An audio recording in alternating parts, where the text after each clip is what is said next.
Pessoal, tranquilo? A gente irá continuar a nossa parte de hematologia, que eu tenho absoluta certeza que todo mundo odeia, ninguém suporta isso aqui, mas a gente vai passar todo o conteúdo de uma forma didática. Eu preparei uma aula completa, porque nosso objetivo aqui, o nome do nosso projeto é Tutorial para Tutoria. Então, eu quero que todo mundo esteja preparado para uma tutoria, mas eu irei falar o que realmente importa, o que não tem tanta importância assim. Eu irei falar isso durante a aula, mas eu montei a aula mais completa possível, tá? Deixa eu compartilhar aqui minha tela.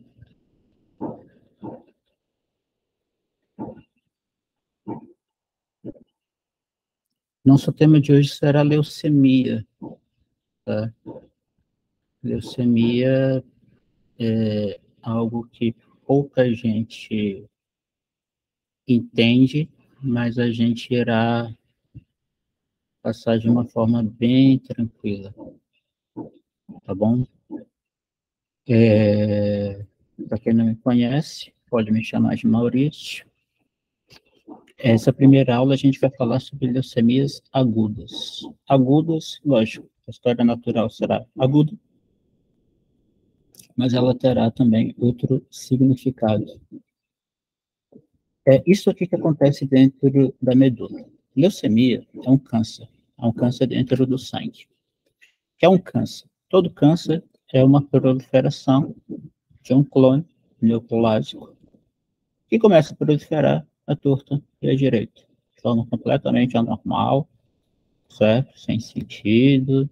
Isso vai, a partir do momento em que eu tenho muito clone, isso vai ocupar uma determinada estrutura, prejudicará o funcionamento dessa estrutura e provocará falência dessa estrutura. Todo câncer funciona assim. E é assim que irá funcionar a leucemia, tá? Esse clone, normalmente, é uma forma jovem, uma forma imatura de uma determinada célula. Essa forma imatura, a gente irá chamar de blasto. Então, toda hora que eu chamar blasto, blasto é uma forma imatura, uma forma jovem. Forma jovem só serve para dar trabalho. Jovem, só serve para dar trabalho. Beber demais, dar PT, bater carro, tirar nota baixa. Jovem serve para isso. E aqui, jovem também só se virar para isso, para dar problema. Por exemplo, um neutrófilo jovem, um blasto, ele não vai proteger contra a infecção. Ele não tem capacidade, ele não se desenvolveu a ponto de proteger contra uma infecção bacteriana como o neutrófilo. Então, ele só vai dar trabalho. Esse blasto, ele vai começar a proliferar a partir de uma mutação. Você vai ter um proto-oncogênio, certo? Onco vem de oncologia, ou seja, tumor. Um proto-oncogênio que já irá gerar uma mutação, que irá gerar uma proliferação anormal do blasto. Essa mutação pode acontecer em qualquer canto, certo? Na linhagem linfóide, certo? Linfócito T, linfócito B. Lembrando que o linfócito B maduro, ele irá para o folículo linfóide, que participa da estrutura do sistema linfóide. E o linfócito T, ele irá para o time amadurecido, ou depois ir para o folículo linfóide. Tá? E a gente tem a linhagem mieloide, que é formada pelo polimorfo nuclear, ou segmentado, ou granulócito. Tá? É um monte de nome para uma estrutura que poderá ser dividido em neutrófilo, eosinófilo e basófilo. Também irá gerar o monócito, hemácia e plaqueta. O bastão é a forma jovem mais próxima do neutrófilo maduro. O problema é que o blasto que a gente prolifera aqui, ele está antes da formação do bastão. Tá? Então, por exemplo, linhagem mieloide, que para muitos autores é a principal leucemia do mundo, certo? Você tem uma leucemia na linhagem mieloide, eu iria chamar de leucemia mieloide. Porque esse clone, ele pode, de repente, proliferar aqui, na célula tronco, na célula totipotente. Não confundir totipotente com pluripotente, tá? Totipotente, tá? Ela pode acontecer aqui. A linhagem mieloide, ela tem uma parte que vai formar o polimorfo nuclear e outra que irá formar o monócito, certo? Lembrando que o monócito, ele vai circular no plasma, pode, por exemplo, participar de reparo de ferida, cicatrização, e quando chega no tecido, ela recebe o nome de macrófago. Polimorfo nuclear, a infecção, normalmente bacteriana, certo? Então, eu posso ter uma mutação aqui, mais um. Aqui na parte polimorfo nuclear, repare que o blasto, ele está bem no início, mais um. Ou pode acontecer um pouco aqui depois, mais outro. 0, 1, 2, 3, na sequência. Agora, bora para a linhagem monocítica. Aqui, bem no início, uma quarta mutação, blasto, proliferará aqui, ou de repente aqui, depois, tá? Ela pode pegar hemácia? Pode, aqui, bem no início. Ou pode pegar plaqueta, aqui, um pouquinho depois. Então, eu tenho aqui 8 pontos onde eu posso ter mutação, que irá levar à proliferação de blasto. Aqui eu já tenho exatamente a classificação de leucemia mieloide. A leucemia mieloide irá depender do ponto onde acontece a mutação. 0, 1, 2, 3, na sequência, 4, 5 na monocítica, 6 na hemácia, 7 na plaqueta. Simples. Na linhagem linfóide, pronto. Normalmente a linhagem linfóide, aqui a gente já está falando de leucemia linfóide, tá? Ela normalmente vai pegar linfócito B. Ela pode pegar no início, L1, um pouco depois, L2, mais um pouquinho depois, L3. Ela tem uma preferência pelo linfócito B, tá? Leucemias agudas. Então, eu tenho momentos de blasto. Esse aumento de blasto leva a uma expansão tumoral no interior da medula, porque eu tenho muito blasto. Esse aumento de blasto vai entupir a medula, certo? Eu tenho um aumento de blasto dentro da medula. É raro a gente ter blasto dentro da medula. É muito difícil a gente ter blasto dentro da medula. Tá? É muito raro. Mas aqui a gente pode ter blasto. Se eu tenho um entupimento da medula por aumento de blasto, essa medula não irá funcionar de forma adequada. E a medula, ela vai trabalhar para quê? Para formar hemácia, para formar plaqueta, para formar neutrófilo. Certo? Então, se eu tenho uma medula que está produzindo pouco, eu vou ter uma pancitopenia, eu vou ter uma neutropenia, uma plaquetopenia, ou trombocitopenia, e terei uma anemia, ou baixa produção de hemácia. Isso tudo porque o blasto está impedindo que a medula funcione. Eu tenho um monte de blasto entupindo a medula. Em um determinado ponto, esses blastos irão explodir, estourar a medula, e aí vai para o sangue. No momento que vai para o sangue, a gente tem a leucemização. Isso tudo vai para o sangue, certo? Blasto liberado para o plasma, ou para o sangue. E aí, a gente vai ter, por exemplo, 100 mil neutrófilos. Normal é de 4 a 11 mil. Só que esse aumento de neutrófilo é por aumento de blasto. É o blasto que está proliferando. Tá? Ou seja, um aumento de neutrófilo por aumento de blasto. Não por neutrófilo. essa neutrofilia de 100 mil, ela não está protegendo o cara contra a infecção, porque eu tenho pouco neutrófilo, eu tenho uma pancitopenia. Então, neutrófilo maduro eu tenho pouco, mas eu tenho muito blasto. E blasto não serve para absolutamente nada. Ou seja, esse cara pode estar suscetível à infecção oportunista. Entrou no plasma, vai infiltrar em algum tecido, certo? E aí pode ser fígado, pode ser baço, pode ser pele, pode causar uma hiperplasia gengival, periorbital, pode pegar sistema nervoso central, testículo, frequentemente pega linfonodo, tecido ósseo, entre outros. Então, basicamente, é isso que acontece, tá? Nessa sequência aqui. Eu estou começando pela parte mais chata, e depois a gente vai entrar na parte mais tranquila, mas bora ter calma. Tem alguns aspectos que irão identificar a nossa leucemia. Eu tenho que identificar a minha leucemia em mieloide e linfóide, certo? E como que eu irei identificar isso? Eu tenho a morfologia, certo?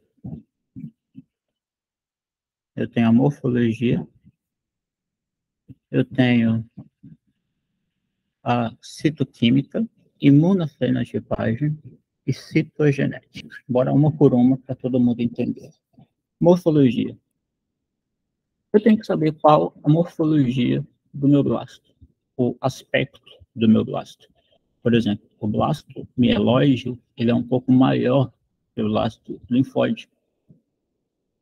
Mas a partir desse momento, eu queria que todo mundo guardasse isso. Eu tenho um momento de blasto na medula. Quanto? Se eu tiver um aumento de 20% de blasto na medula, de tudo que tem dentro da medula, se eu tiver mais do que 20%, eu tenho uma leucemia. Se for blasto mieloide, eu tenho uma leucemia mieloide aguda, ou uma LMA. Se eu tiver blasto linfóide, eu terei uma leucemia linfóide aguda. Isso tudo vai acontecer porque há um bloqueio na maturação. Eu não consigo permitir que o blasto se transforme em neutrófilo. Tá? Na leucemia mieloide, eu vou ter um acúmulo de grânulo dentro do citoplasma, chamado grânulo azurófilo. Isso tem importância porque isso aqui vai juntar um com o outro, numa grande quantidade, e vai formar um negócio chamado bastonete de Auer. Isso é identificado pela morfologia e é patognomônico de leucemia mieloide. Mas na morfologia dá para saber se eu tenho blasto maduro ou imaturo. Certo? Imaturo, blasto. Leucemia aguda. Ou mieloide ou linfóide. E na linfóide, eu tenho que diferenciar ainda se é linfócito B ou linfócito T. Como que eu vou obter, tipo, mais do que 20 blasto na medula? Eu tenho que ir na medula. Ou eu faço uma biópsia, ou eu faço um aspirado. Na biópsia, eu vou colocar o paciente decúbito ventral, eu vou pegar uma agulha, um calibre um pouco maior, irei fazer o quê? Eu entrarei lá na parte trabecular, lembra? Cortical, certo? Também conhecida como parte compacta. Entro na cortical e chego na trabecular, ou parte esponjosa, que é onde a gente tem a medula. Entro e tiro um fragmento, certo? Do trabeculado. Aqui eu vou identificar o quê? Celularidade. Então, eu vou saber se eu tenho mais ou menos do que 20% de blasto na medula. Só que eu não consigo diferenciar se é blasto mieloide ou blasto linfóide. Então, há uma outra técnica, que é o aspirado de medula. Aspirado de medula, eu coloco o paciente normalmente decúbito lateral direito. Eu sempre entro no ilíaco, tá? Eu meto uma agulha com calibre um pouco mais fino no ilíaco, aspiro 10 a 15 ml de material e eu irei identificar não apenas a quantidade de blasto que a biópsia fornece, mas eu consigo diferenciar blasto mieloide de blasto linfóide. Ou seja, o aspirado de medula, que aqui a gente irá chamar também de mielograma, para a leucemia, ele vai nos dar dados mais relevantes. Então, para a leucemia, o aspirado é mais utilizado. Eu posso utilizar aspirado junto com biópsia, mas o aspirado já nos dá dados mais do que relevantes. A biópsia ela vai ser muito utilizada em algumas síndromes como mieloma múltiplo, entre outros. Mas aqui, para a leucemia, o aspirado é mais do que suficiente. O aspirado é tipo uma foto da medula. É como se fosse um hemograma da medula. Tá? Ele será o mais utilizado. Citoquímica. Citoquímica é corante. Eu vou pegar um corante, vou jogar no plasma ou na medula e irei identificar se é um blastro mieloide ou linfóide. Um corante é a mieloperoxidase, o Sudan Black. Mieloperoxidase. Mielo. Ela vai identificar leucemia mieloide. O PAS, que é o ácido periódico de Schiff, vai identificar a leucemia linfóide. A fosfatase ácida vai identificar a leucemia linfóide. Então, a depender do corante, eu vou identificar qual tipo de blasto. Tá? Então, primeiro eu vou avaliar a morfologia, o aspecto daquele blasto. E na citoquímica, eu vou meter um corante para tentar identificar aquele blasto. Aqui só para poder lembrar os tipos de leucemia mieloide. A imunofenotipagem acaba sendo o padrão ouro, principalmente quando realizada por citometria de fluxo. O que acontece na imunofenotipagem? CD, Cluster Designation. O que é CD? CD é uma proteína que a gente tem na membrana, tá? Na membrana do blasto, que irá identificar o blasto. Então, eu tenho uma proteína na minha membrana, eu vou jogar um anticorpo, esse anticorpo bate com o antígeno que tem na minha membrana e irá identificar esse blasto como blasto Maurício. É assim que a imunofenotipagem funciona, certo? Cada blasto terá um CD diferente. E aí, se a gente pega, por exemplo, a leucemia mieloide e todos os seus subtipos, a gente vai conseguir identificar. E na N0, N1, a gente vai ter CD 34, 33, 14, 13. Esse é o telefone da leucemia mieloide. Esses aqui têm importância, tá? É o telefone 34, 33, 14, 13. Anota na lista de contato. 34, 33, 14, 13. 34, 33, 14, 13. Isso aqui vai funcionar para todo tipo de leucemia mieloide, principalmente para M0 e para M1. O que tiver de branco não tem tanta importância, até porque aqui eu estou repetindo CD 33, 14, 13. Na M6 eu tenho espectrina ou glicoforina, não tem tanta importância. O que não tiver importância, tira um print para mostrar na tutoria. Na M7 eu vou ter o fator de von Willebrand, que a gente verá na próxima aula, sobre hemostasia, e a glicoproteína 2B3 lá, que a gente também irá ver na próxima aula de hemostasia. CD41, CD61, não tem tanta importância não. O importante aqui é 34, 33, 14, 13. É o telefone da leucemia mieloide aguda. O linfócito B, ele é marcado principalmente pelo CD10, 19 e 20. Minha pergunta, 19 é igual a 20? Não. Parabéns. 10 para você. Então, eu vou ter 19, 20 e 10. Tá? Então, eu tenho 34, 33, 14, 13 para mieloide e para linfóide 10, 19, 20. Como a linfóide é principalmente linfócito B, é isso aqui que a gente tem que guardar. No linfócito T, eu tenho 3 e o 7. 7 com 3 dá 10. 10 é um dos marcadores de linfócito B. Tem outros de menos importância, tá? Ou seja, mieloide, 34, 33, 14, 13. Tem outros, o 34 vai pegar totipotente, tem um pior prognóstico, TDT citoplasmático, CTD10, também está relacionado com linfoblasto, por aí vai. Se a gente for separar, bora falar agora de prevalência. A M0, que tem o CD34, que é o prognóstico, ela é muito rara. A M1 já é um pouquinho mais comum. A mais comum será a M2, tá?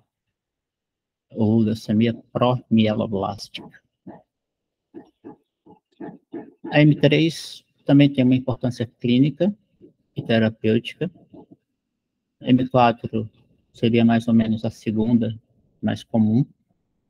M5 mais raro.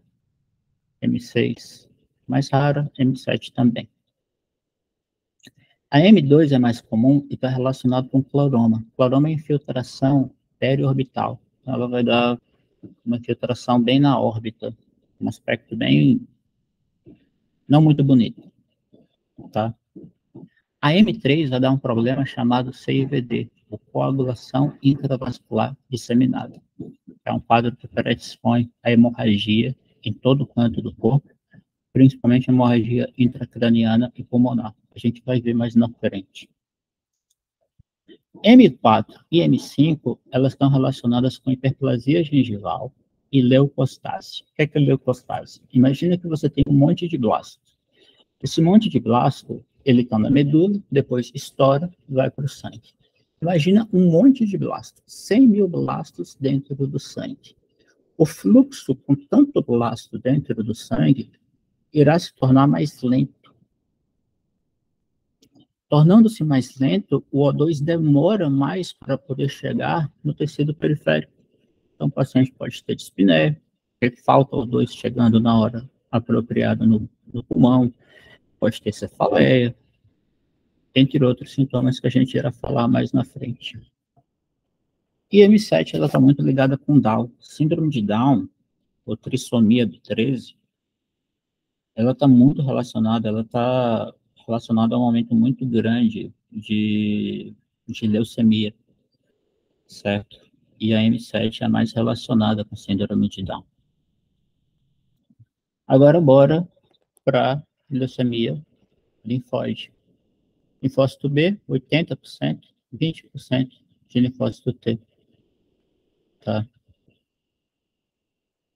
Então, morfologia citoquímica será corante, imunofenotipagem CD, para identificar o blasto, e citogenética, ou seja, genética. Todo aumento, toda proliferação anormal de blasto é provocada por uma mutação, provocada por um proto-oncogênio. Essa mutação ela pode ser detectada pelo exame do cariótipo. Quem não lembra de cariótipo, a gente irá lembrar.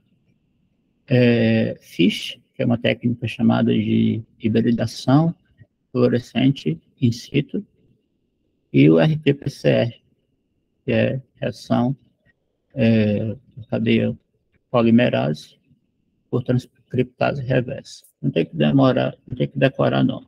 Exame do cariótipo, FISH, RT-PCR. Quais são as principais mutações que a gente pode ter? A gente pode ter uma translocação, que é quando você tem um pedaço de um cromossomo trocado por outro pedaço de outro cromossomo. Deleção, que é quando você perde uma parte do cromossomo. Ou inversão, que é quando o cromossomo dá uma cambalhota e gera uma mutação. Para tornar mais simples, bora supor que eu tenho 46 cromossomos. Então, bora lá. O DNA, ele é duplicado, ele vira uma fita dupla, e depois ele será organizado em cromossomos. Nós temos 46 cromossomos divididos em 23 pares.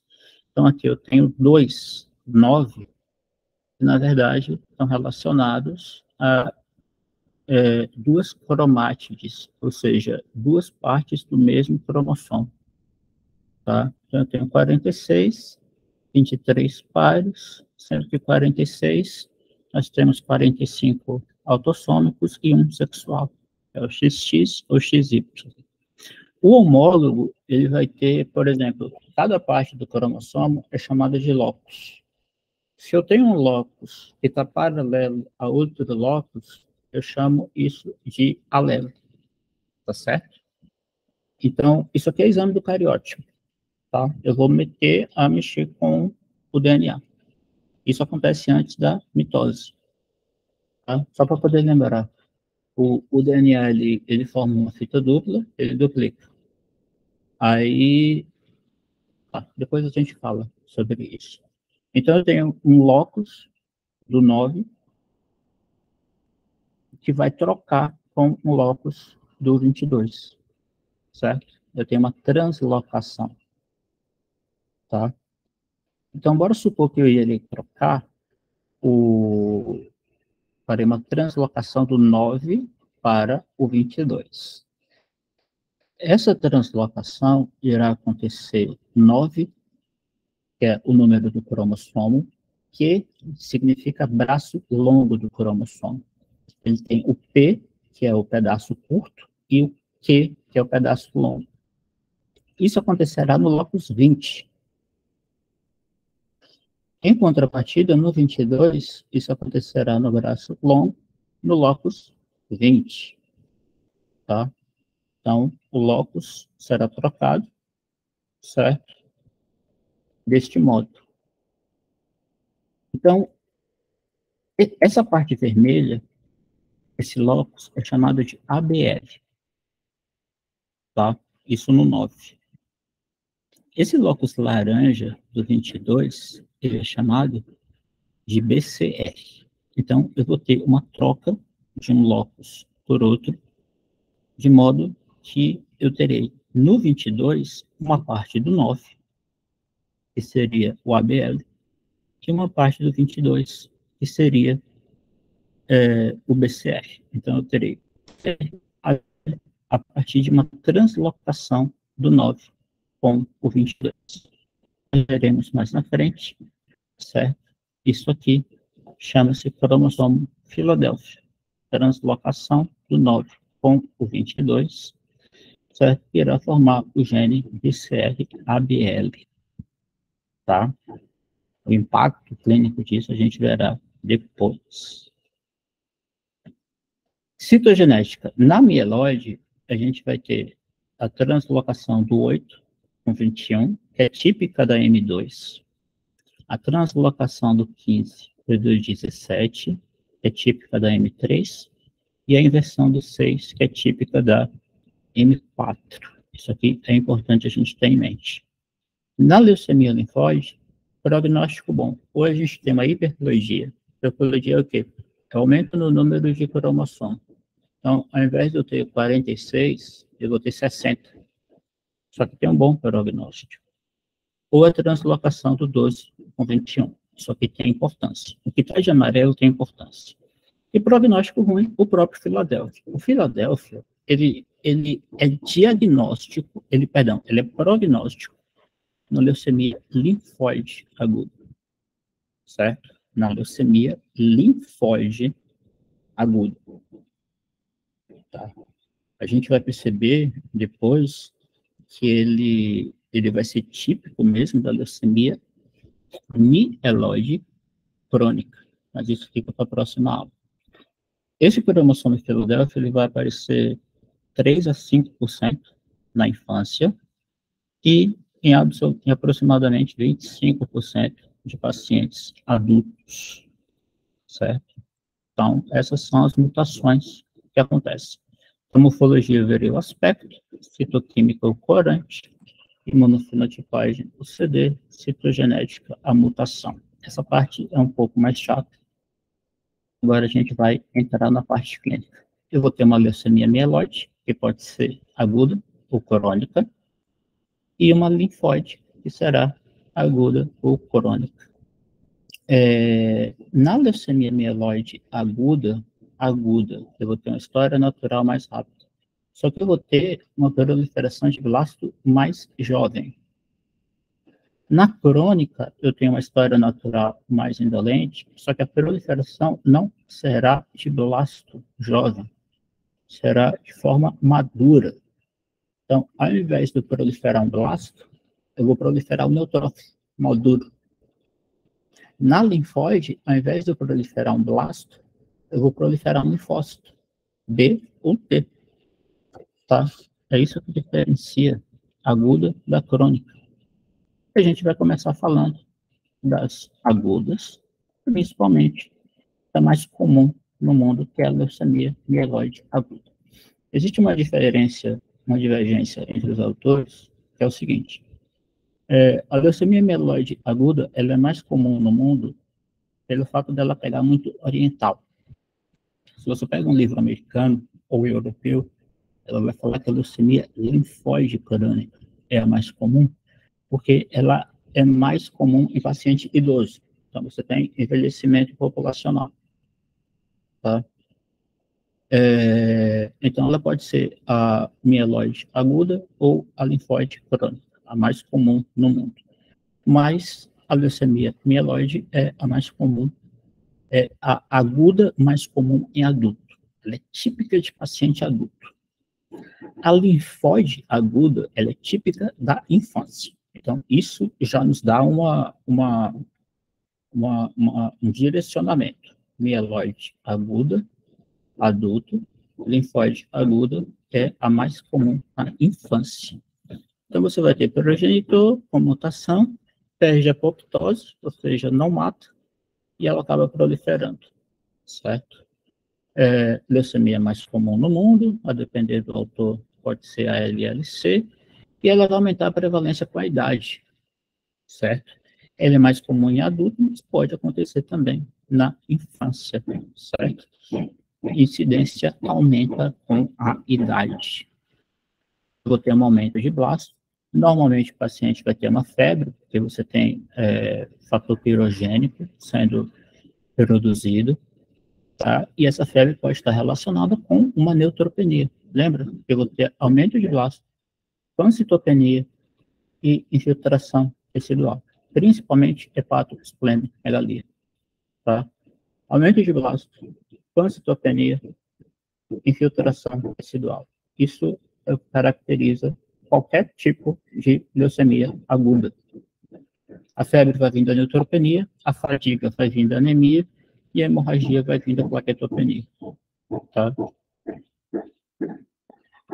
Existe antigamente você tinha FAB, que era French American British, que estratificava as leucemias. Hoje a gente praticamente não utiliza mais isso. Tem uma estratificação da OMS que não tem muita utilidade prática, simplesmente para poder lembrar que você pode ter uma leucemia mieloide secundária à quimioterapia, principalmente quando alquilante é utilizado, certo? Síndrome mielodisplásica, síndrome de Down, que a gente já falou, mas principalmente alteração citogenética recorrente, que são aquelas mutações que a gente viu, certo? Translocação 821, 1517, inversão do 16. E inespecíficas, que serão aquelas M0, M1, M2, até M7. Eu vou ter aumento de blasto, juntamente com aumento de blasto, mais do que 20% de blasto, de acordo com a OMS. Alguns autores colocam mais do que 30% de blasto. A tal da FAB colocava mais do que 20% de blasto, mas a FAB está obsoleta. Aumento de 20% de blasto, tá? Pancitopenia, aí você vai ter o quê? Anemia. Anemia leva o quê? Fadiga, hemorragia, febre. A tríade sintomática da LMA é fadiga, hemorragia e febre. A M3, como eu falei, ela tem uma outra característica, que é a CIVD. É outro tipo de hemorragia. Plaquetopenia, hemorragia superficial. O paciente vai ter PETEC, o paciente vai ter equimose, epistaxe. Na M3, a gente vai ter hemorragia mais profunda. Leucocitose em metade dos pacientes. Só que é uma leucocitose por aumento de blasto. O neutrófilo vai estar baixo. Eu vou ter uma neutropenia madura. Isso pode levar ao aumento de infecção oportunista. E a plaqueta está tão baixa que ela pode encontrar-se abaixo de 20 mil em um quarto dos pacientes. certo? Abaixo de 20 mil com febre, que o paciente tem, ou infecção que o paciente pode ter, é indicação de transfusão de plaquetas, transfusão terapêutica, tá? Infiltração tecidual, certo? Lembrando que a leucostase é mais comum na M4 ou M5, assim como hiperplasia gengival, M3 tem a CI-DD, M2 terá o cloroma. Filtração tecidual, hepatosplenomegalia, pode infiltrar a pele, fazendo leuquimia cutis, são operações cutâneas pela proliferação de basto.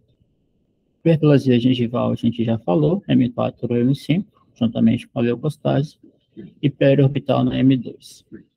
Sistema nervoso central ou testículo, da mesma forma como o linfonodo ou ossos, será mais comum na leucemia linfóide. É um outro tipo de infiltração. Agora, aumento de blasto, pancitopenia e infiltração é típico de qualquer tipo de leucemia aguda. Então, aqui a gente vai ter na morfologia bastonete de Auer, corante a gente vai ter mieloperoxidase, mieloide, imunofenotipagem, telefone, 34, 33, 14, 13, e na citogenética, translocação do 8 com 21, 15 com 17, e inversão do 16, certo? A primeira da M2, a segunda da M3, a terceira da M4. De acordo com a OMS, eu tenho que ter mais do que 20% de blasto na medula para diagnosticar uma leucemia, seja mieloide ou linfóide. Agora, segundo a OMS, se eu tenho uma citogenética positiva para isso tudo aqui de amarelo, mesmo que eu não tenha 20% de blasto, eu posso diagnosticar aquilo como LNA. E aqui embaixo, só para poder lembrar, aumento de blasto, 20% na medula, no aspirado. Eu vou ter uma pancitopenia e vou ter uma hepatosplenomegalia, que é o tipo de infiltração tecidual mais comum. Só que vai se repetir em toda leucemia aguda. Tratamento. Tratamento específico de qualquer leucemia é quimioterapia, ou radioterapia, ou ambos. Suporte. Eu tenho aumento de blasto, eu tenho pancitopenia, eu tenho hepatosplenomegalia. Na pancitopenia, eu vou ter anemia, eu vou ter trombocitopenia e vou ter neutropenia. Então, eu vou ter que dar suporte para tratar isso aqui. E outra, como eu tenho uma proliferação muito rápida, sempre que eu prolifero muito rápido algum tipo celular, prolifero rápido, mato rápido, para poder proliferar mais rapidamente, para poder matar mais rapidamente. Essa morte leva ao que a gente chama de lise tumoral. Isso pode estar relacionado à quimioterapia ou pode estar relacionado à própria patologia. Então, eu tenho que estar ligado para poder tratar isso aqui. Específico, quimioterápico, eu tenho que fazer uma indução. O meu objetivo é fazer uma remissão completa, ou seja, tratar o paciente. Só que eu tenho que fazer um tratamento pós-remissão para poder diminuir a possibilidade de recidiva. É um tratamento longo, tá? É um tratamento longo, mas aqui a gente tem boa resposta. Não tem por que decorar o nome das drogas. Não tem por quê. Eu coloquei aqui, quem tiver tira um print, mas basicamente a indução, ela tem um esquema chamado 7 mais 3, porque eu vou fazer uma droga chamada Ara-C por 7 dias, e outra droga chamada Gaunarobicina ou Idarubicina por mais 3. Remissão completa. Na ausência de remissão completa após o primeiro ciclo, eu faço um esquema 5 mais 2. Eu repito as mesmas drogas, só que ao invés de fazer 7 dias, eu faço 5 com mais 2 dias da segunda droga. Remissão, ou seja, tratei o paciente, eu tenho que fazer uma quimio mandatória para diminuir a recidiva. Ou eu tenho que fazer um transplante halogênico ou autólogo. Halogênico é de outro doador. Eu vou ter um doador que vai dar uma medula para o paciente, ou autólogo, quando o transplante ele sai do próprio paciente. A gente terá uma aula só sobre transplante autólogo, halogênico, principalmente halogênico, que é o que mais está relacionado com leucemia, e também com hemotransfusão, tá? É um tratamento longo, mas com resposta boa. 60% a 80% tem remissão completa após o primeiro ciclo, certo? Se você tem recidiva, transplante alogênico. Recidiva, normalmente, é indicação de transplante alogênico. Tem que pegar a medula de um outro paciente, que normalmente tem que ser um irmão, HLA compatível, tá? Eu não estou falando de compatibilidade ABO, eu irei falar sobre HLA compatibilidade. Normalmente a gente vai achar isso no irmão, no parente do paciente. Eu vou matar a medula do paciente, ou seja, vou fazer uma terapia no paciente, matar tudo e introduzir uma medula nova, que será proliferada, para poder curar o paciente. O objetivo da remissão é tratar o paciente. O transplante alogênico, ele cura o paciente da leucemia. Tá? Eficácia após a remissão, 50% a 60%, cura.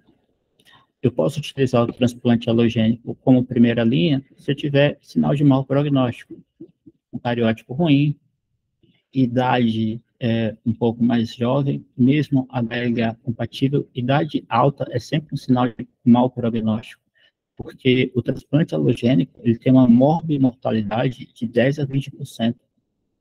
Então, o paciente idoso não dá conta de aguentar isso.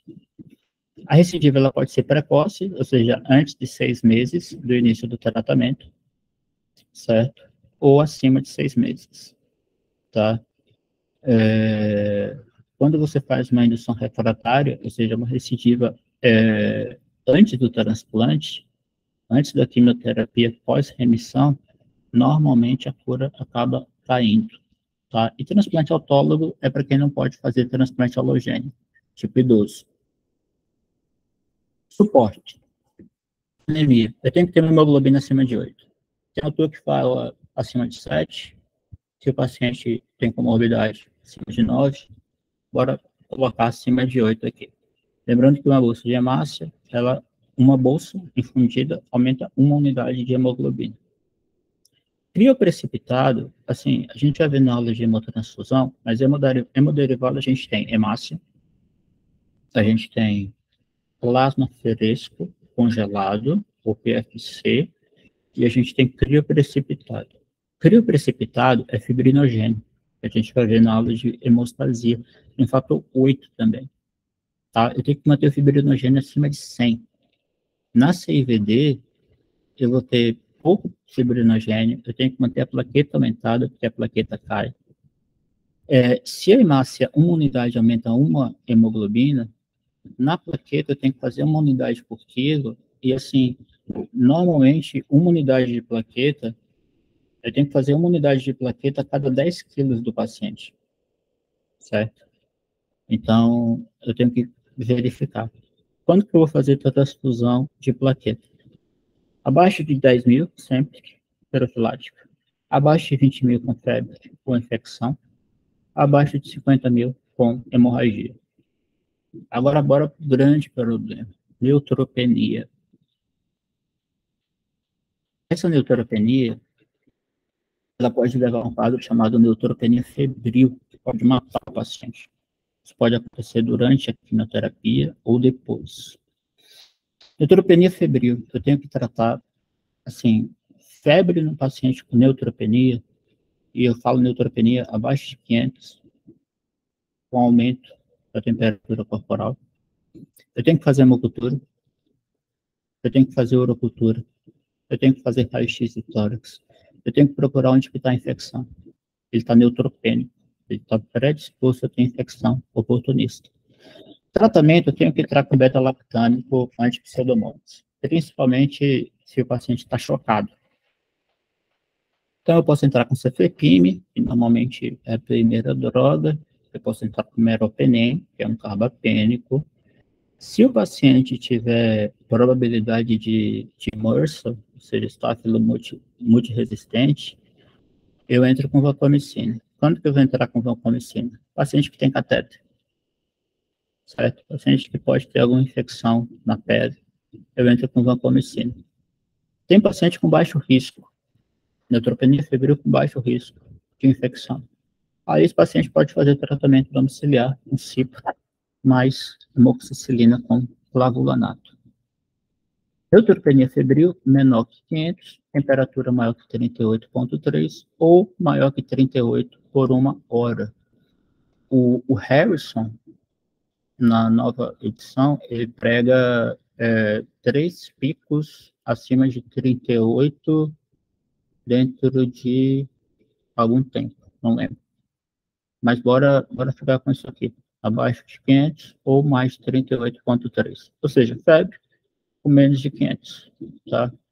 Pode acontecer pós ou durante a quimioterapia. O paciente pode estar chocado, ou seja, tem que ser tratado para pseudomonas.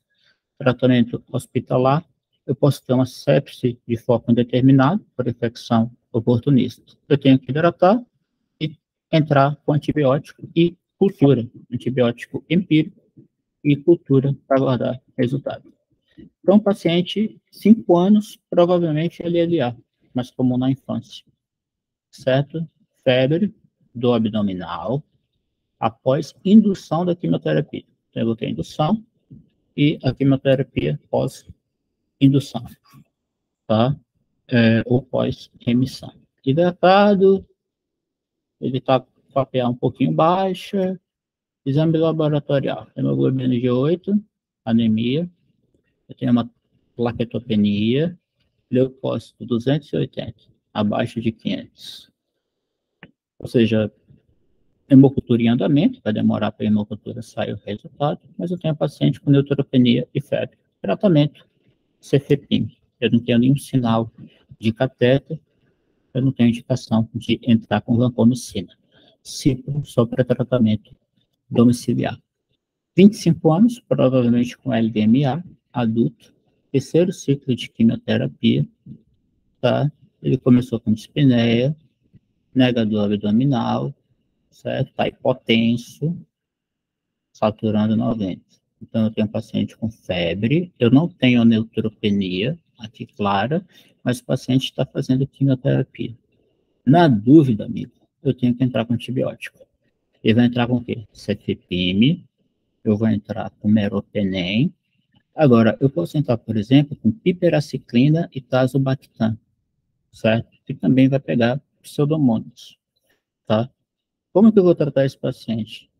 Você fica com azitromicina, amoxicilina com clavulanato e cipro, isso é tratamento para baixo risco. Esse cara está chocado, tá? Esse cara está chocado e está febril, certo? Noradrenalina, bem, se o paciente está com PA baixa, eu posso, de repente, pensar em uma droga vasoativa, tá? Agora, um paciente que está com a frequência de 110, certo? Está com preenchimento capilar satisfatório, eu posso considerar noradrenalina, mas o mais importante é entrar com antibiótico, porque ele entra com vancomicina, mas não tem muita... Ele não fala se o paciente está usando catéter ou algo desse tipo, certo? Ou seja, a gente tem que, que lembrar aí dessa possibilidade, tá bom? Então, isso aí seria neutropenia febril. Se o paciente está hipotenso, ou se o paciente está com dispneia, eu posso entrar com vancomicina também, tá? Urocultura, hemocultura, sumário de urina, tem outro que fala em PCR, VHS, certo? É de tudo. Então, a gente já viu o tratamento específico, quimioterápico, suporte para tratar anemia, trombocitopenia, neutropenia febril, agora síndrome de lise tumoral. Qualquer tumor com alto turnover, ou seja, alta proliferação com alta mortalidade, vai levar a SLT. Então, em forma de Burkitt, LMA, certo? Maior risco, um tumor sólido com mais de 10 centímetros, neutrofilia maior que 50 mil, LDH que aumenta 2 vezes a partir do inicial, ou infiltração orgânica ou da medula. O que é que vai acontecer aqui? Se eu estou matando o blasto, tudo que está dentro do blasto vai para o extracelular. Qual é o principal componente do intracelular? Potássio. Então, esse potássio vai para o plasma. Hipercalemia. Hipercalemia mata, por arritmia. Então, é o pior que pode acontecer. Fosfato também vai para o plasma. Hiperfosfatemia. Fosfato consome cálcio. Então, eu vou ter uma hipocalcemia. E eu vou ter um aumento de ácido úrico. Eu vou ter uma hiperuricemia em metade dos pacientes. O problema é que o ácido úrico ele deposita no túbulo renal e pode levar a uma insuficiência renal aguda oligúrica. Então, eu vou ter uma hipercalemia, hiperfosfatemia, hiperuricemia com hipocalcemia. O cálcio é o único que diminui. O que é que eu tenho que fazer com esse cara? Se eu tenho um risco de insuficiência renal, eu tenho que hidratar. Se o problema da insuficiência renal é pelo ácido úrico, eu tenho que diminuir a produção do ácido úrico ou diminuir a sua atividade. Eu vou diminuir a produção com halopurinol e vou diminuir a atividade com rasburicase. Normalmente a gente utiliza uma droga ou outra, certo? Então, SLT é uma emergência, porque pode matar, certo? Vai levar a uma insuficiência renal aguda, hipercalemia mata. Então, qual o tratamento? O que é que vai aparecer? Hiperuricemia, hipercalemia, hiperfosfatemia, que consome o cálcio, hidrata halopurinol. Simples. Portador de LLA, sob tratamento quimioterápico. Relato de cãibra. Cãibra é alteração de potássio. Tá? Nega alteração dermatológica. Creatinina de 3,7, ureia de 200, normal é 30. Olha o potássio dele. O normal é 3,5 a 5,5. Eu tenho um potássio de 60. Sódio, que o normal é 135 a 145. Eu já tenho 155. Leucócito total 100 mil com predomínio de blasto. Plaqueta, 100 mil, o normal é entre 140 a 400 mil. Hemoglobina de 9, ou seja, eu tenho anemia, tenho trombocitopenia e tenho uma neutropenia, porque se você pega 100 mil, 5% de neutrófilo, eu vou ter uma neutropenia, certo? Ácido úrico de 12, normal é até 8, certo? Bicarbonato está baixo. O que é que eu tenho que fazer com esse paciente? Eu vou ter que corrigir tudo e entrar aqui com rasburicase. Poderia entrar com halopurinol? Poderia. Na letra B tem alcalinização urinária. Antigamente a gente fazia bicarbonato, porque a urina desse paciente está ácida. A gente fazia bicarbonato para alcalinizar a urina, mas isso não é mais realizado. Certo? Mulher de 20 anos, hematoma espontâneo, ou seja, pode ser uma peteca, pode ser uma equimose, aumento do fluxo menstrual, está sangrando demais, epistaxe, provavelmente uma trombocitopenia. Olha a plaqueta, 19 mil, hemoglobina de 6, leucócitos de 15 mil. Agora, bora lá. TP e TTPA alargado, dedímero aumentado. Bastonete de Auer. Bastonete de Auer a gente já sabe que é LMA. Tem LMA na resposta? Não. Só que eu tenho TP, que é tempo de protrombina, e eu tenho TTPA alargado. O que é que quer dizer TP? O que é que quer dizer TTPA? Na aula de hemostasia, a gente vai falar sobre isso de uma forma mais tranquila. Mas aqui eu tenho alteração da hemostasia, principalmente da hemostasia secundária. Hemostasia primária é alteração de plaqueta, que eu também tenho, e alteração da hemostasia secundária, certo? Ou seja, alteração de fator de coagulação, tá? Só para poder deixar isso aqui um pouco mais claro, o tempo de protrombina, você vai ter a via intrínseca da hemostasia, a via extrínseca da hemostasia, tá? e cada um estará relacionado com um dos outros. Se eu tenho dois alargados, eu tenho fator de coagulação consumido. Dedímero aumentado quer dizer que você tem hemorragia frequente, tá? O TP, tempo de protrombina, está relacionado com a via intrínseca, tá? Eu vou ter pouco fator 8, pouco fator 9, perdão, TP é via extrínseca, outra TPA via intrínseca, tá? O TTPA, a gente, normalmente, a gente acaba, o TP, perdão, a gente utiliza o INR. Então, quando vocês verem INR, eu estou falando de TP. TP, TTPA alargado, dedímero aumentado. Isso quer dizer que tem fatores de coagulação sendo consumido. Ele tem hematoma. Esse paciente tem trombocitopenia, LMA. Eu quero saber qual tipo de leucemia que ele tem. Para quem não conhece, sejam bem-vindos à nossa querida CIVD.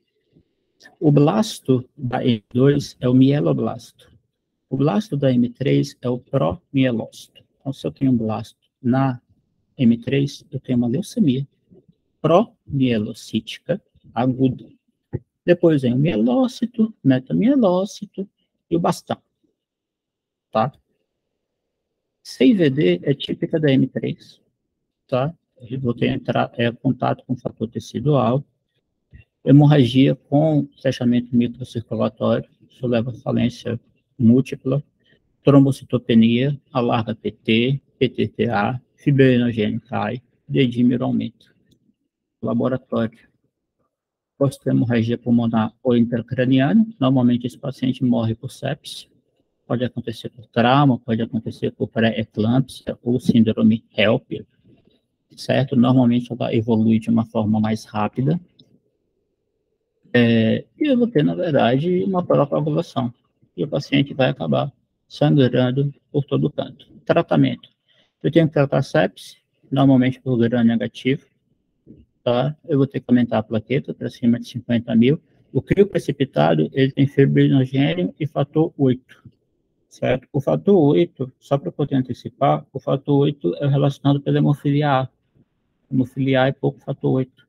Então, eu tenho que aumentar esse fibrinogênio para cima de 100. Então, eu tenho que fazer crio precipitado. O PFC, que é o plasma congelado, ele dá fator de coagulação para a gente. Ou seja, tem que transfundir tudo. Heparina, eu posso transfundir também, certo? Para melhorar o PTTA, certo? E hemorragia, a depender do local da hemorragia, tratamento cirúrgico. Então, aqui eu respondo a minha pergunta. E o tratamento? Antigamente, a M3 tinha um prognóstico horrível. Hoje tem um prognóstico muito bom com o desenvolvimento dessa droga aqui, ácido transretinóico, ou ATRA, certo? ATRA melhorou demais a resposta da LMA do tipo M3. Melhorou bastante a resposta. Então, aqui eu tenho leucemia promielocítica aguda, na púrpura imune, PTI, hoje chamado de trombocitopenia essencial. Eu vou ter simplesmente baixa de plaqueta, certo? PTT é uma angiopatia microtrombótica. A aplasia de medula é interessante. A aplasia de medula ela pode parecer com uma leucemia aguda. Só que a leucemia aguda vai ter hepatosplenomegalia, certo? A aplasia de medula ela vai ter anemia, vai ter trombocitopenia, vai ter neutropenia, mas ela não tem infiltração tecidual. Megaloblástica não tem nada a ver. Megaloblástica, inclusive, aumenta o número de plaquetas. Então, resumo de LMA: aumento de blasto, 20%, pancitopenia, hepatosplenomegalia, bastonete de Auer na morfologia, mieloperoxidase na citologia, telefone CD 34, 33, 14, 13, imunogenética, translocação 8, 21, 15, 17, inversão 16. Perdão, aqui está errado. Aproveitar para poder corrigir aqui. Inversão do 16. Inversão do 6 é outro negócio. tá? M2 é a mais frequente, tem cloroma, M3 CIVD, M4 M5 hiperplasia gengival com leucostase, M7 Down e possibilidade de leucostase, tá bom? LMA mais comum no mundo, incluindo população oriental. Agora, bora para LLA, mais comum na infância, certo? É o principal câncer na infância, tá? Normalmente você vai ter uma mutação cromossomial e ela é principalmente localizada no linfócito B, certo? Normalmente vai ter alteração citogenética. Eu tinha dividido L1, L2, L3. L1 tem uma alta taxa de cura, normalmente na infância. L2 é uma variante que pega muito adulto, tem pouca cura. E L3 parece linfoma de Burkitt, tem alta cura hoje. Se trata exatamente como linfoma de Burkitt. A gente vai ver mais na frente aula de linfoma. Certo? Eu vou ter um aumento de blasto, que pode ser um aumento de 20% a 25% de blasto, só que blasto linfóide, derivado de linfócito B, principalmente, ou linfócito T. Eu vou ter pancitopenia, então teria anemia, teria febre, teria plaquetopenia. Tá? Hepatosplenomegalia, aqui eu já vou ter infiltração do sistema nervoso central, infiltração de testículo. O que caracteriza a LLA, que não tem muito na LMA, é linfonodomegalia, principalmente cervical. Odorócia. O paciente normalmente aparece com artralgia. É um menino ou menina que aparece com artralgia, certo? Pode ter uma sinovite rápida, pode pegar quadril, membro superior. É interessante que tem hiperuricemia, aumenta B12, aumenta LDH. Essa hiperuricemia, ela, assim, pode provocar, inclusive, lise tumoral, tá? E a leucostase, quando você tem aumento de blasto maior que 40 mil. O tratamento da leucostase é a leucoférese, ou seja, retira blasto, ou hidroxiureia, que a gente viu lá na falciforme. Tá? A leucostase, você tem um fluxo mais lento, então chega menos sangue para o tecido. Então, menos sangue pelo pulmão, dispneia, você pode ter hemorragia, chega menos sangue lá em cima, abaixamento de nível de consciência, com borramento visual, cefaleia e também ataxia. A leucostase ela é típica da LMA, da LMC e da LLC. Na LMA, ela é mais precoce, certo? Se você tem mais do que 40 mil, você já pode ter uma leucostase. Na LMC, você tem que ter 50 a 100 mil, certo? Lá vai e eu corrigi de novo. Na LLC, normalmente você tem uma contagem de neutrófilo maior. A leucostase irá acontecer acima de 200 mil, só que na LLC você pode atingir leucócito acima de 1 milhão. Tá? Olha aqui, 8 anos. Provavelmente LLA. Adenopatia supraclavicular. Normalmente a linfonodomegalia na LLA ela vai ser cervical, mas ela pode ser supraclavicular, esquerda ou direita, certo? E ela pode pegar mediastino também, tá? Febre, neutropenia.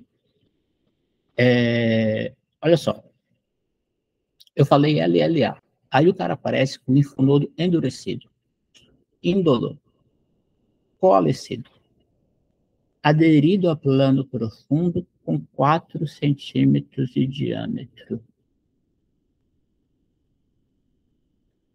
Como é que eu vou lidar com a linfonodomegalia? Quando que eu vou achar que essa linfonodomegalia é reacional, e seria mais comum na infância, reacional como infecção viral? Eu posso achar que essa linfonodomegalia é fruto de uma LLA, vai depender da biópsia ganglionar. Lembrando que aqui, PAF, punção por agulha fina, não tem utilidade, é biópsia do gânglio. O que é que nos preocupa aqui nesse caso? Quando que eu vou ter indicação de biópsia? Primeiro, o paciente tem febre, perda de peso ou sudorese noturna inexplicável. Que pode ser um sinal de TB. Local, supraclavicular ou mediastinal. você tem linfonodomegalia supraclavicular ou mediastinal, suspeito. Linfonodomegalia geral. O paciente tem hepatosplenomegalia, aumento progressivo rápido, olha só, aderido a plano profundo, com coalescência, um linfonodo junto com outro, duro. No linfoma, que a gente verá mais na frente, o linfonodo é indolor. E assim, linfonodo reacional, em um mês, melhora. Quando não há melhora após de um mês, ele está 20 dias. Agora, olha onde está a adenopatia dele. Supraclavicular, endurecido, indolor, coalescência, aderido a plano profundo. Biópsia nesse paciente, localização supraclavicular e consistência, endurecido, indolor, coalescente, aderido a plano profundo. O tempo nem indicaria menos de um mês, tá? Contactante de tuberculose, nem sempre, certo? Idade do paciente, ausência de sinal flogístico, não tem absolutamente nada a ver. Na LLA, se na citoquímica, percebam que os marcadores de LLA aqui abaixo são os mesmos, exceto a linfonodomegalia. Eu vou ter aumento de blasto, eu vou ter pancitopenia, eu vou ter hepatosplenomegalia, só que aqui eu tenho linfonodomegalia. Morfologia não tem nada, citoquímica, se lá era mieloperoxidase, aqui é o ácido periódico de Schiffer ou PAS. Na imunofenotipagem, eu já tinha falado de tudo, só que agora eu vou falar de linfócito B, que é o 10, 19, 20. 19 é diferente de 20. Parabéns, 10 para ti. 10, 19, 20. Linfócito T, 3 mais 7, 10. 10, linfócito B. Tá? Imunofenotipagem. Só para poder marcar. LLA, bom prognóstico. Hiperploidia é bom prognóstico. Translocação de 12 e 21, bom prognóstico. Filadélfia, mau prognóstico. Hipoploidia, mau prognóstico. Esses outros aqui levam a mau prognóstico, certo? Aqui novamente mostrando Filadélfia. Lembrando que o Filadélfia ele é prognóstico na LLA e ele é diagnóstico na LMC. Tá? Tratamento específico da LLA, tratamento de suporte é igual, tratamento da anemia, da trombocitopenia, tratamento da neutropenia febril, síndrome da lise tumoral, quando acontece, é igual, bora para o tratamento específico. Eu tenho que fazer uma indução. Lembrando que aqui eu posso ter acometimento do sistema nervoso central. Então eu tenho que fazer uma profilaxia, eu tenho que fazer uma quimioterapia intratecal. Esse paciente tem que passar por uma punção lombar, certo?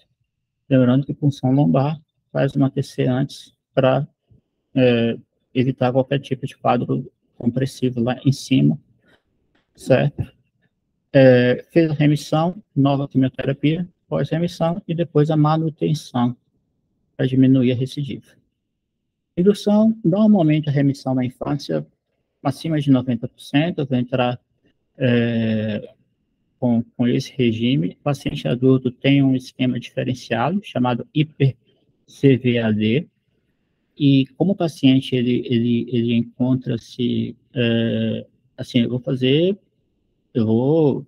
quimioterapia mata blasto, mas mata do maduro também, mata tudo. Então, ele pode passar por um período de neutropenia, eu tenho que fazer uma infusão de colônia formadora de neutrófilo, para proteger o cara da neutropenia. Função lombar inicial, sempre, certo? Porque o aumento do blasto indica radioterapia. Olha por quanto tempo a profilaxia é realizada. 6 meses. Olha o que tem em amarelo. Medicamento extremamente comum no tratamento da LLA. Eu vou fazer um metotrexato intratecal, depois eu vou fazer um esquema intratecal triplo, que também tem metotrexato. A radioterapia, a intensidade dela vai depender do risco do paciente para recidiva. tá certo? Pós-remissão, olha quem tem aqui. Eu faço uma intensificação inicial, eu faço um interim de 2 meses com quem? Metotrexato, e uma intensificação tardia, certo? Com outro esquema profilático.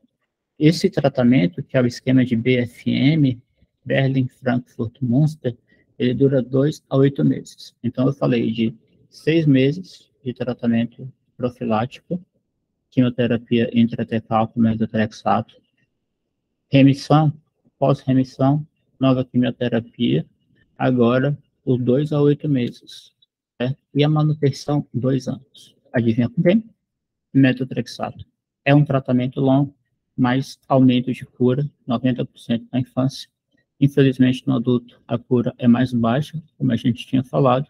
O linfoma tem alta cura, você trata, como você trata o linfoma de Burkitt, que a gente verá em outra aula, e essa cura é mais provável em paciente com 1 a 10 anos, com hiperplasia e translocação do 12-21. São fatores de bom prognóstico. Mau prognóstico, Filadélfia. Tá? Recidiva, normalmente a gente vai cair para transplante alogênico, e aí a possibilidade de cura acaba diminuindo, mas é o que a gente tem. Em relação a LLA, bora lembrar disso tudo aqui, certo? Bora lembrar disso tudo aqui. Hiperplasia é mau prognóstico? Não, é bom prognóstico. 85% é T? Não, é B. Prognóstico é mais favorável para lactente abaixo de 1 ano? Não, é 1 a 9 anos. 3 a 5% dos pacientes têm translocação 922, com braço longo do locus 34, com locus 11 também do braço longo. Isso aqui é cromossomo Filadélfia. É a resposta. Contagem de leucócito acima de 50 mil indica prognóstico favorável. Em nenhum momento eu falei de bom prognóstico relacionado à leucometria. Eu falei sobre alteração genética. E primeira linha, após remissão, transplante alogênico. L3 vai tratar igual a Burkitt, certo? Como eu falei, eu vou ter exame do cariótipo, FISH e RT-PCR. Quando eu tenho a L3, eu tenho essa mutação aqui, PML-RAR-alfa, que é a translocação do 15-17, que aumenta o bloqueio de maturação. É isso aqui que vai provocar a CIVD. Trata com quem? Com ATRA. Trata com ATRA. Normalmente o RT-PCR ele vai ter uma maior eficácia em detectar essa porcaria aqui. O Filadélfia, ele tem uma resposta, assim, houve realmente uma revolução. O Filadélfia antes tinha uma baixa resposta e hoje tem uma resposta de 96%, certo? Como é que a gente trata a Filadélfia hoje? O Filadélfia, esse gene aqui, PMLRAR, alfa, ele vai aumentar a ativação da tirosinoquinase, que vai provocar um bloqueio de maturação. Isso é provocado pelo gene BCR-ABL. Lembra dele? BCR-ABL é fruto da translocação do 9 com 22. Então, o que é que eu tenho que provocar aqui? Eu tenho que inibir essa maldita tirosinoquinase. E tem um medicamento chamado imatinib, que revolucionou o tratamento da LLA quando tem Filadélfia, certo?